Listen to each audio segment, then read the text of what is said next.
Brought to you by Agilus Diagnostics.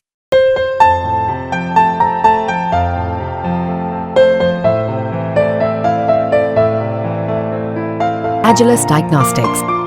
Adani group के chairman और अरबपति कारोबारी गौतम अडानी ने भी अब शायद रिलायंस इंडस्ट्रीज के चेयरमैन मुकेश अंबानी की राह पर चलने का मन बना लिया है। जिस तरह से बीते वक्त में मुकेश अंबानी ने ऑयल रिफाइनिंग, केमिकल से लेकर रिटेल और टेलीकॉम तक फैले अपने भारी भरकम कारोबार को अगली पीढ़ी को सौंपने की तैयारी की और एक मजबूत उत्तराधिकार योजना इन्वेस्टर्स के सामने पेश की।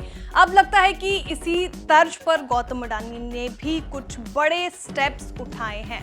रिपोर्ट्स के मुताबिक अडानी ग्रुप के चेयरमैन गौतम अडानी भी अपने कारोबार को अगली पीढ़ी को सौंपने के लिए एक सक्सेशन प्लान की ओर बढ़ रहे हैं। ब्लूमबर्ग न्यूज को दिए गए इंटरव्यू में अडानी ने कहा कि वे 70 साल की उम्र में कारोबारी जिम्मेदारियों से मुक्त होना चाहते हैं और कारोबार का कंट्रोल अपने बेटों और उनके चचेरे भाइयों को देना चाहते हैं। गौतम अडानी अभी 62 साल के हैं। अडानी के रिटायर होने पर उनके 4 उत्तराधिकार होंगे।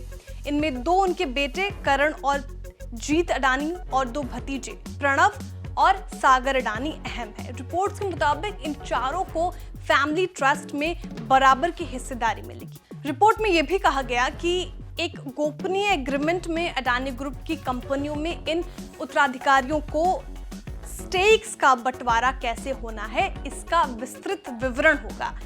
गौतम अडानी के बड़े बेटे करण अडानी के हाथों में अडानी पोर्ट्स की कमान है, जबकि गौतम अडानी के छोटे बेटे जीत अडानी अडानी इंटरप्राइजेस के डायरेक्टर हैं। प्रणव अडानी अडानी इंटरप्राइजेस के डायरेक्टर हैं और सागर अडानी अडानी ग्रीन एनर्जी के एग्जीक्यूटिव डायरेक्टर हैं।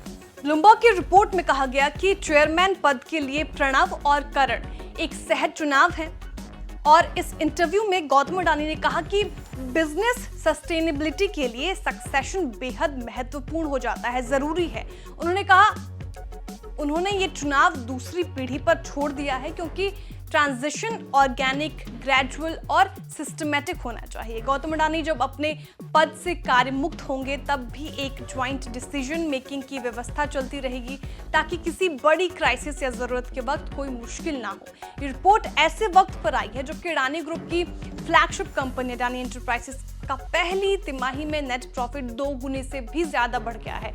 ग्रुप न्यूज एजेंसी बिजनेस का विस्तार कर रहा है और इस पर बड़े पैमाने पर इन्वेस्टमेंट कर रहा है। गौतम अडानी का सक्सेशन प्लान को लेकर ये बड़ा खुलासा खास तौर पर इस बात की ओर भी इशारा कर रहा है कि देश के बड़े कारोबारी घराने किस तरह से भविष्य के ग्रोथ के लिए उत्तराधिकार योजनाओं को लागू करने पर जोर दे रहे हैं। गुजरे वक्त में रिलायंस में बंटवारे के वक्त मुकेश अंबानी और अनिल अंबानी के बीच हुए विवाद जैसे प्रकरण ना पैदा हो, इसके लिए ही कारोबारी घराने पहले से ही एक प्लान को तय कर देना चाहते हैं। मुकेश अंबानी ने रिलायंस के रिटेल, टेलीकॉम और रिन्यूएबल एनर्जी जैसे बिजनेस को अनंत आकाश और ईशा अंबानी के बीच पहले ही तय कर दिया है। हाल में ही गोदरेज ग्रुप ने भी अपने कारोबारों को बांटा और उसका बंटवारा इसी तरह से बिना किसी विवाद के करने में सफलता हासिल की है।